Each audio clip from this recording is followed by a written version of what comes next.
We'll go ahead and get started. I think we have more people watching on Teams this morning than we do here in Corley Auditorium, but thank you for coming. It's my pleasure to introduce Dr.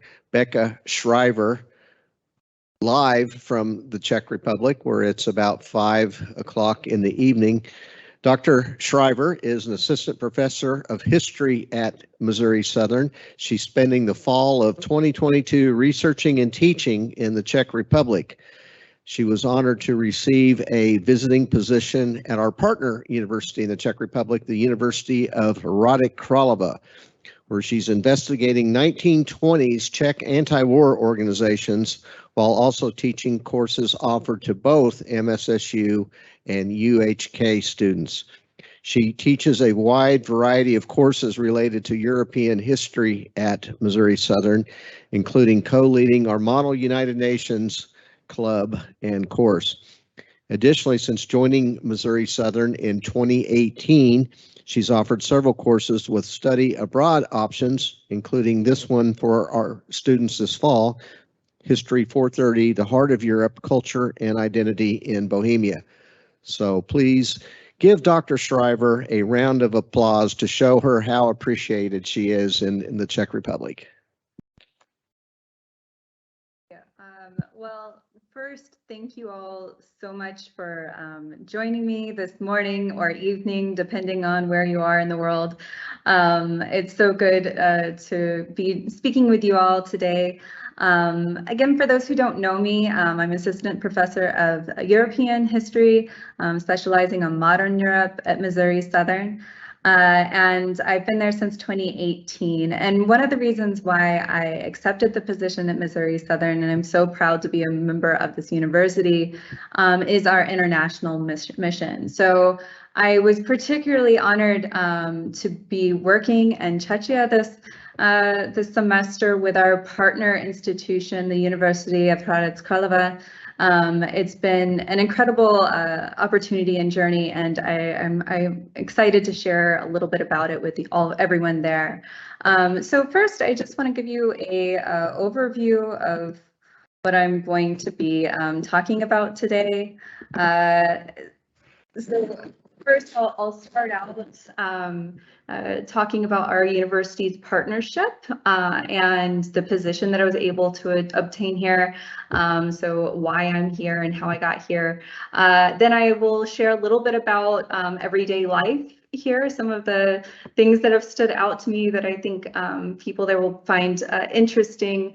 And then I'll move on to talk about the valuable teaching, training, and research opportunities that I've had since arriving in the Czech Republic. And last, I'll kind of close with what I've considered some of the most impactful lessons and what I hope to bring back with me to Joplin and implement in my own courses there, and maybe inspire some others to do the same. So moving along. Right. So how I got here? Well, it's really thanks to both of our universities' dedication to international education. We've had so many unique opportunities thanks to Missouri Southern and the University of Hradec Králové's dedication to this partnership and to offering really a global outlook for our students. And it's really made this year's theme semester very special. So about, it was a little over a year ago, last summer, Dr. Stebbins put me in contact with Dr. Barron, who is a history professor here at the University of Hradec Králové, and who stayed with you all there early October. Hopefully most of you got a chance to meet him. We started planning a history course that we could co-teach and offer to both Missouri Southern and UHK students. And this quickly evolved into something much deeper and more extensive type of exchange, where I was able to apply for and receive a visiting scholar position at UHK, and we were also able to work on some study abroad opportunities for our students. So this visiting position entails me working on a research project and teaching a couple of courses here, including that joint class that Dr. Barron and I designed. This similar collaborations we're able to develop in business and art. It's really a cool opportunity for our students, and all of our students at UHK and Missouri Southern have the option to study abroad at each other's home institutions. So that's a really cool opportunity. We were talking, about close to 50 students on both sides together, getting the chance to study and visit at each other's institutions. International education and studying abroad are invaluable learning experiences for students. Through these, they're able to increase their communication skills. They're able to expand their worldviews. It increases their tolerance for ambiguity and gives them a greater sense of independence and confidence. But probably less discussed, but equally beneficial are the opportunities that it offers faculty. For faculty, it gives us really cool professional development opportunities, training and innovative teaching methods, and the opportunity to develop and maintain these university partnerships. So these open up a ton of doors for both faculty and students. And I can certainly testify to all of these benefits and more, and I will elaborate on all of that. But first, I just want to give you kind of some, tell you a little bit about what life has been like here, and some things that have been out to me and that I've really appreciated about my time here. So life in Czechia and Hradec Králové. So this picture that I have on this slide is one of the first that I took when I arrived in Hradec. It's of the main pedestrian thoroughfare leading to the university from the train station. It's a beautiful pedestrian area. For those who will be visiting in December, there's some great restaurants all through there. And let's move along here. Hradec is an incredible place to be a historian. I expert on interwar Europe and cultural history, as well as being a sci-fi enthusiast. I can't express how cool it is to walk every day by the theater where Karl Čapek's play RUR premiered. For those who don't know, this is where we in English got our word robot from. It's a really enjoyable play. If you've not read or watched it, highly recommend it. But it premiered here in Hradec in 1921. So that's very cool. There's so much history steeped all around us. So it's also, I quickly adopted the Czech national pastime and love for hiking and going on walks in Hradec, this garden here. You can see this is actually, again, what I pass through on my way to work every day.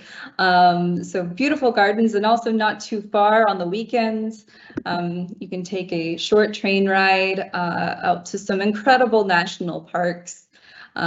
It's truly beautiful. Nature everywhere is really stunning.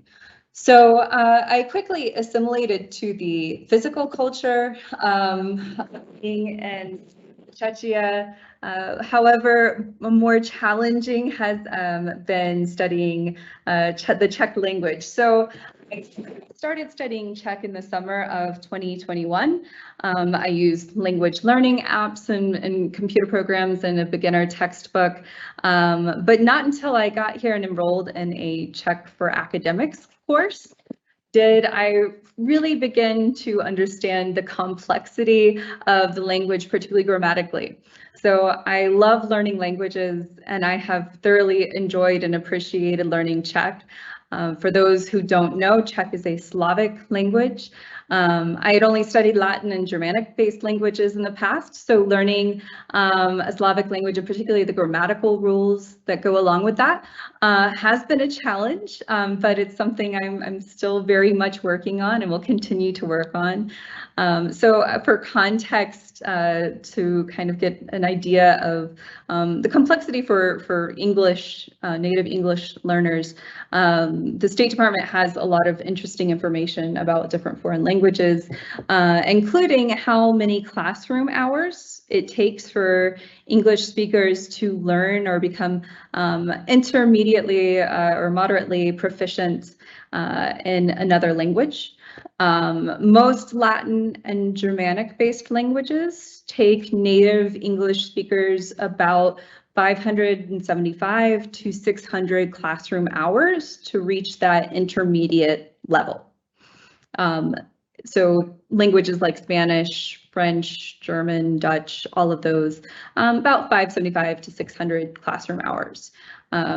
Compare that to the number of hours it takes on average to learn Czech. That is 1,100 hours. So about twice as much time for those native English speakers. And the thing that most English speakers struggle with the most, besides pronouncing that j, which I'm apologize, because I know if there's any Czech speakers that are watching, they're like, she did not do that right. That R that you see on the screen right now with the accent above it, that is the j, and it takes a very long time to master that sound, and I'm clearly not there yet, but I'm working on it. But besides the pronouncing the j, I think probably the most challenging thing for native English speakers are the declinations. So there are 7 cases for nouns, pronouns, adjectives, and numerals. And so in simple terms, this means that most words change their ending depending on where and how you use it in a sentence. And this is on top of, conjugating any kind of verbs as well. But you can see, for example, on this slide, all the different ways that the word young might appear depending on how it's being used in a sentence. So it's a really beautiful and fascinating language, and I needless to say, I'm a long way from mastering it, but it's definitely something that I plan on continuing to study beyond my stay here, because it really is a very rich language, and I've loved having the opportunity to learn it. So although a year ago I was worried that I would more proficiency in Czech to carry out some of my research, the materials that I've been able to collect here in the archives are almost all in German, French, and English. And this is because they were international organizations. So they were typically writing, even the Czech members were typically writing to people outside of Czechoslovakia at the time. And I'm not going to talk too much about my research project today. I do hope to possibly give a presentation on this after I return in the spring. So hopefully in person, if you're interested in learning more about it, you can come to my talk then. But I will give you a brief overview of what I've been working on for this project. One of the reasons, like I said, that I was able to spend the semester here was because I submitted a proposal to UHK for this research project on Czech attitudes towards European Federation in the 1920s and 1930s. So Czechoslovakia's first president, Masaryk, and Foreign Minister Beneš They are famous for supporting the idea of a, quote, United States of Europe. And their Czech branches of European Federalist organizations, which also were anti-war organizations, were very large. And this is something that I had always recognized, but had not had the opportunity to consult their archives and their papers before the semester. And so when I started looking through these organizations' papers, one thing that kept arising was the argument that a federation, a European federation, offered a solution to their interwar refugee crises. Specifically, Czech groups were very interested and concerned about the plea of Ukrainian refugees from Poland. And so this is a really interesting to kind of think about in dynamic ways about the relationship between Czech and Ukrainians, and also the relationship between and perspective of people in Czechoslovakia and Poland and Russia, and how their views of refugees from these regions also are reflective of their relationship with these other countries. So this is what my research is focused on. That's just the tip of the iceberg, but I wanted to let you all know what I was working on there, and there's the title of my project, and hopefully you'll be able to come hear more about it in the spring. So in addition to working on this research project, I've also been teaching one of the courses, like I mentioned, that Dr. Barron and I are co-teaching is a seminar on Czech history called The Heart of Europe. So students at MSSU and UHK meet in person and virtually to discuss readings each week, and they are also working on a collaborative research project. In this course, as I mentioned earlier, both sets of students have the opportunity to visit one another at their home institutions. UHK students visited mid-October. And it sounds like they had a fantastic time. You all and Joplin did a great job of playing hosts, and MSSU students will be visiting UHK in December. And I just came out of a meeting about talking about everything that they have planned for the students who are coming, and it sounds absolutely fantastic. I'm so excited for everyone who's going to be able to visit, and there is going to be quite a large group visiting. So that's going to be a very exciting opportunity for everybody. Then the other course that I am teaching, offering here, is through the Erasmus program. It is a course specifically for international students. I have students from Asia, Africa, Latin America, and all over Europe in the class, and it's been incredibly rewarding to teach them this semester, and I've gained a lot of insight and knowledge while doing so. So teaching these courses has been very valuable, but I've also had the opportunity to participate in workshops and activities that are also going to enhance my pedagogy once I return to Joplin. So in addition to those classes, I'm also a part of a International Educators Without Borders professional learning community. So this is a partnership between UHK and a university in Spain, and we're meeting to talk about how we can learn from each other, create a network of international educators, and how we can internationalize our curriculum and improve student experiences and exchange programs. So that is an incredibly valuable opportunity. We had our first meeting this morning, and we'll continue to meet every month until next June. So this is something that I'll get to continue to participate in for the next 6 months or so.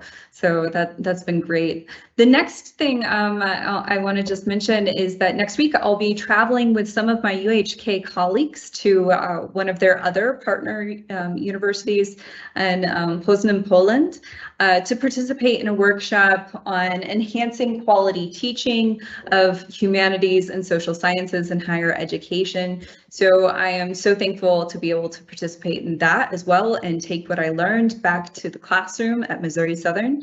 Then I am also involved in a Czech American workshop on Central European history, where I'm going to have also the opportunity to share my research and get feedback towards the end of this month. But it's also been a great opportunity because it's not only building relationships with Czech academics here, but also other American academics that are involved in Central European history. So I feel incredibly thankful for being able to have these training opportunities. So I think that we are quite lucky to be a part of universities that are so committed to international education with such robust and talented international programs.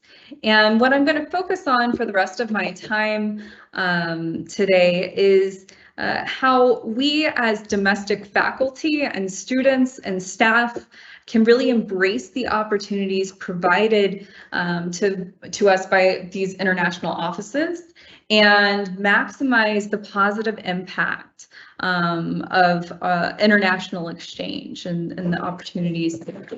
So since we are institutions who embrace and encourage global education, our students, faculty, and staff should also be always mindful of how we can all contribute and learn from our diverse campus communities. So in a recent study that included many international students' experiences, one student who attended a university very similar to ours reflected that, quote, "This is a university that welcomes all races, in which you can see students from all over the world."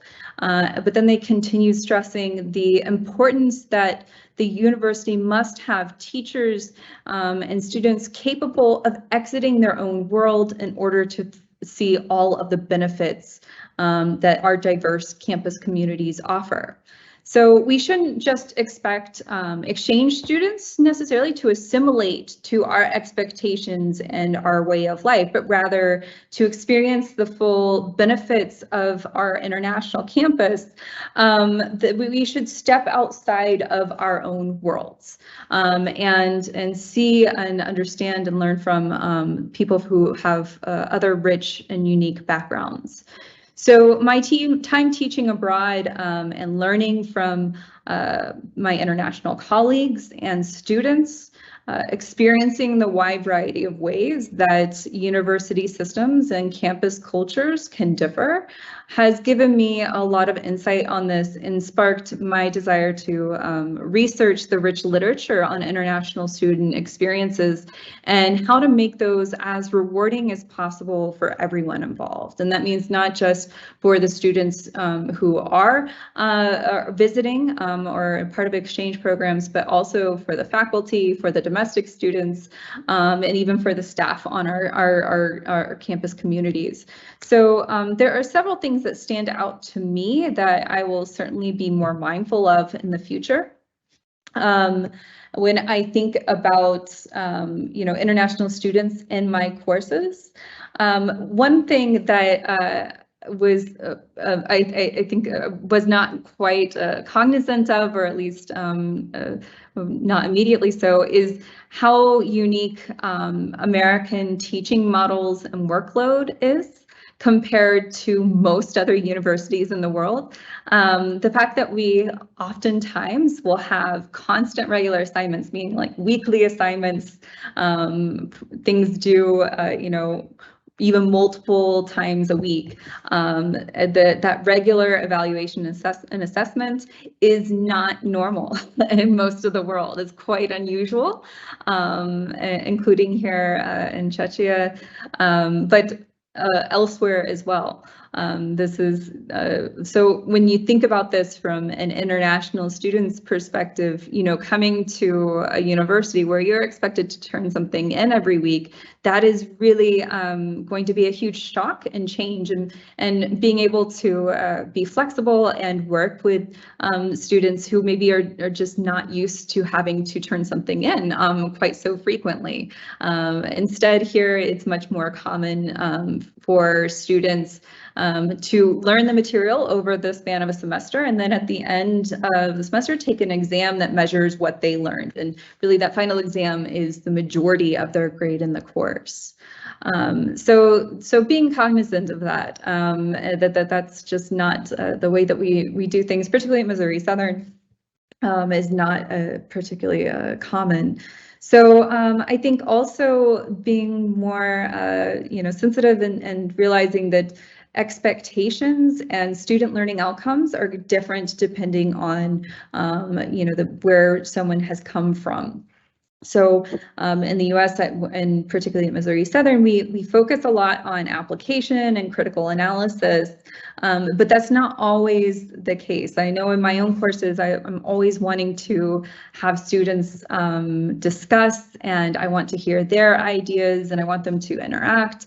But in a lot of other countries, that's just not what's expected of students, and in fact is discouraged in some places. That students are expected to come in, listen to professors, and take what they've said and memorize those things. But this is not the so us wanting students to engage in classroom discussions, not only might it be uncomfortable for people who English is not their first language, but it may be culturally uncomfortable if they were taught not to necessarily interject or to speak into different ideas that the professor is presenting. So just being more sensitive and aware of that. And then realizing that the diversity in our classrooms truly is a rich educational resource, that multiculturalism and international students are incredibly valuable for our domestic students learning and for the faculty. So what does all this look like in practice? Well, I've started a lot more research on best practices for helping international students become a true member of the campus community, and making sure that they can facilitate cultural adjustments and offer true exchange between our international students and domestic students. And some of the ways that and the books and articles that I've read recently that suggested are really beneficial are inviting guest speakers from either different organizations from on campus or in the community that can help students understand the local school system and the opportunities and tools that are available on campus. And so this doesn't just mean, the practical things, but also social organizations and groups. So what are some of the different campus organizations that students can get involved in? What are some of the resources that we have available on campus, particularly things like Lion Co-op, having someone come in and just tell our students about those great resources that we have. Also, there's something that is stressed over and over again in the literature is the importance of using universal examples in our teaching. So not something that only students from Joplin or Southwest Missouri can understand, but really thinking about how we can apply what we're talking about to a global community. And this next one is something that I've had to be very mindful of, and that's adjusting vocabulary and jargon and jokes, according to Howells. During lectures for the purpose of making sure that you're being clear in what you're saying. So not using idioms, not using words that, and phrases that may not translate into other languages. So particularly in my international classes, I've tried to be much more mindful of that and making sure that I'm clear in the vocabulary that I'm using. Also, highlighting global perspectives in their classes and assigning group formations. And this last thing is really, I think, an important one. Group work is a great opportunity for domestic and international students to interact and get to know each other. But you know, it's good to maybe assign groups so that students who wouldn't normally interact with each other have the opportunity to get to know one another. So making sure that you assign groups that really allow for greater interaction between domestic and international students, because that's one of the most challenging things, is building those friendships and those collaborations between domestic and international students. So also, last thing is really simple, but you know, just check a calendar and make sure that you're not scheduling any important assignments and tests on really important holiday or religious holidays for different people in their class. So that's a pretty simple thing that I think that we can all incorporate into our pedagogy from a professor's perspective. And now, how to encourage academic success? Planning for different cultures and cultural sensitivity and culturally specific learning when designing course instruction. So thinking about, how can you approach a topic from different perspectives, inspiring a lot of in-class interaction, again, between domestic and international students. This is, again, something that's one of the most challenging things to do, but so important. We can also all work on enhancing classroom culture to be as welcoming and accepting as possible for everyone in our classrooms. And this is something that domestic students certainly can engage with as well, and making sure that you are interacting with all of your peers. I know that so often students come in and they're tired and they're just focused on getting through the class and leaving. But college is a unique time to really get to know people from different backgrounds and really take advantage of that as much as possible. Another thing that we can do as faculty is research projects related to local community or host countries can really help international students. And if you can build into there some kind of comparative element. So say you're teaching a business course, having your students investigate a local business in Joplin and how a small business there functions versus a small business in their home countries for international students, and doing sort of a comparative analysis and maybe even giving a presentation to the rest of the class so that the rest of the class can also learn about where maybe some of their classmates are coming from. So this is one approach, or from a historian's perspective, researching the different histories of where people are from and being able to incorporate that into the assignments of the course. So these are just a few ways that the most recent literature on helping or enhancing both international students' experiences while they are abroad, but also enriching the campus community and making sure that everyone realizes how lucky we are to be at universities that have such rich exchange programs and diverse campus communities. So I just want to leave off saying that it has been such an honor to be a part of both of these universities, both Missouri Southern and University of Hradec Králové. And this is certainly a semester that I will never forget, and the lessons that I've learned, I hope have been meaningful to other people watching, but I know that it will go on to have a long-lasting impact on my own teaching, and hopefully for benefit my students for years to come.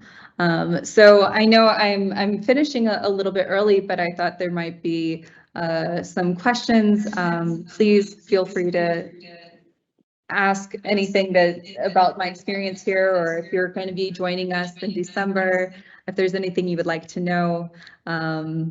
One thing that is relevant for those who might be visiting, it gets dark very early here now. Since the time change, we start seeing night set in about 3:45. So it's been dark here for a couple of hours. So yeah. Well, we do have more than 10 minutes for questions, and if you're on Teams, you can type your questions into the chat box, and I'll go up to the control room in a minute and see if we have any. But in the meantime, are there any questions from the audience?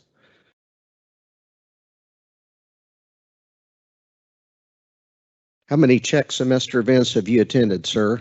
Like 10 or 12. Okay. Hi.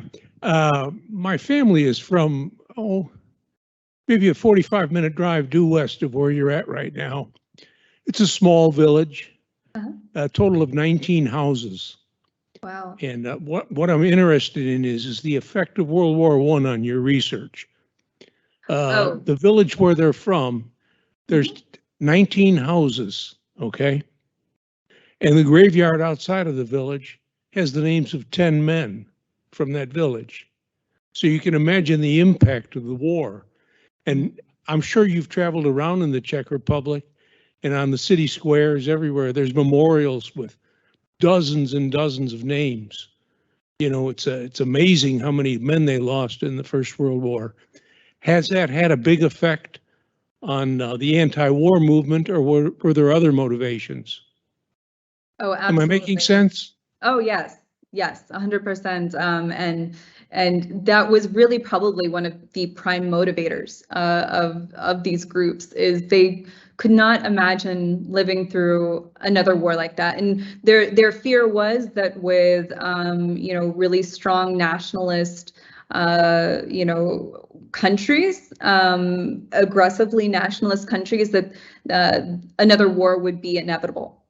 And so they hoped that by they oftentimes would reference the United States of America as saying, there's all these diverse states, and yes, they each have their own, unique regional qualities, but they're able to come together for the common good. Now they oftentimes would say, and this clearly, will prevent any war. Clearly, the Civil War was not something that they had seriously considered, but yes, that was the idea, is that they could that by creating some kind of United States of Europe, prevent violent conflict, would protect minorities through some kind of federal body.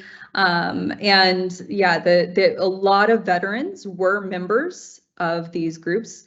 Interestingly, though, also a lot of women were a part of these organizations, which is sort of the focus of my particular interest, is the large number of women that were involved in these groups. So, one more thing, it's this kind of a mystery to me. You're probably familiar with the book, Hasek's book, The Gesellschaft Svek. It's a humorous approach to the war, and I've thought, why do they enjoy this book? And at the same time, I've asked my cousins about that, and I don't get a straight answer that I can understand as an American. Do you see what I mean? Yeah. Here they had this horrible experience, and their memory of it publicly is a funny book. I think that sometimes when you're trying to deal with pain, and different cultures deal with this differently, but you know, some in each individual deals with it differently. But you know, when you're trying to deal with something that is so painful, sometimes laughing helps. And it's a way of trying to process maybe what you went through without so much outward vulnerability. So laughing makes you less vulnerable than being just straightforward about your grief. That's that's my impression, and something that I know what you mean, because it's not just in that one book, but kind of more generally the way that you see populations deal with grief, particularly shared grief. By the way, my family had 4 members that served in the Austro-Hungarian army, and on the Caporetto front in Italy, and then on the Eastern Front in Russia. And believe it or not, all 4 survived. Wow, that's yeah, amazing. I know. I was considering that there were 10 men from that same village that didn't. Yeah. But yeah, by the way, we had a family member that was in the Czech Legion, if you know about that, in Russia. Oh, wow. Wow. Rich So, family history there. Yeah, you know, I'll give you this back now. Thank you for your question. Question from Leland McCall. Hello. Of course, you were preparing for this trip for a long time before you actually went. And I wanted to ask you, what was the biggest shock or something that you weren't prepared for once you got there? I enjoy learning languages, and so it's something that I pick up usually fairly quickly. This has not been one of them that I've picked up as quickly as I had hoped. I think that the complexity of the grammar was not something I was totally prepared for. But you know, overall, I think too, maybe I would also add to that how much fun teaching the classes have been here, and getting to know the difference in students. Some people will say that all students are the same regardless of where you are, and I haven't really found that. I think that there are different cultures on campuses, and I love our students there at Missouri Southern, but it's been cool to kind of get to know people from all over the world, students from all over the world, and to hear their views on education and what they want to get out of university education. So I think I was a little surprised by that, but also just, you know, very pleasantly so. Thank you. Mm-hmm. Other questions? Do you have other examples of perhaps some culture shock that you might have experienced upon arriving in Czechia? Well, I suppose I wasn't too surprised by this, but it was a reminder because it had been such a long time since the last time I lived. So I've lived in different parts of Europe in the past, and in England, in Italy, and in Germany. But one thing that I had forgotten about was maybe the more serious demeanor that you often find in people. In my Czech for Academics class, it's just a telling story. One thing that we were talking about, the difference in kind of the formality of people in Czechia, and maybe the more, little bit more distance, personal distance in everyday interactions. But they mentioned that they could immediately tell that myself and another one of the visiting faculty who's from Latin America, that we were from the Americas. When we asked why, they said, because you smile. And so I smile all the time, and which is true, and it's fair, and it's something that I do remember now that a lot of my German colleagues used to tell me when I was living there, that smiling all the time is a sign that you are from the Americas, or potentially not mentally stable. So that was that was their wording, not mine. But that was something that I forgot about. And it's always an adjustment because, you know, and American culture, we tend to think, you know, if you're not smiling, or if you know, just have a very serious face, that maybe something's wrong. And that's not the case. I mean, most people, you know, if you're smiling, there's a reason. And that's not something that maybe, at least myself personally, I practice, but yeah. How do Czechs feel about Americans? Can you give us any sense of that? Were you know, warmly embraced? Any concerns at all? Well, I think that the formality is something that, you know, maybe an American would read as being more distant, but you know, that's not the case. You know, of course, it varies by person, but generally speaking, I think that Czechs have a positive view of Americans. Of course, there are different groups at different times, but I think that the hardest thing for me has been the language barrier, and you know, it's hard to really connect when you are struggling a little bit with the language. But like I said, I am learning, and of course there are plenty of people at the university who speak English too. So I was thinking about your comment that it would take 1,100 classroom hours to learn rudimentary Czech. And so I figured, well, if you spent 20 hours a week, which should be a long time to spend just on learning Czech, it would take you 55 weeks.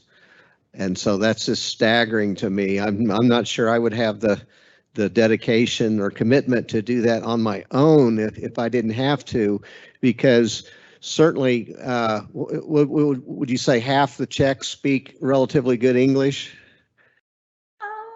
I don't want to offend anyone. Probably less than that. On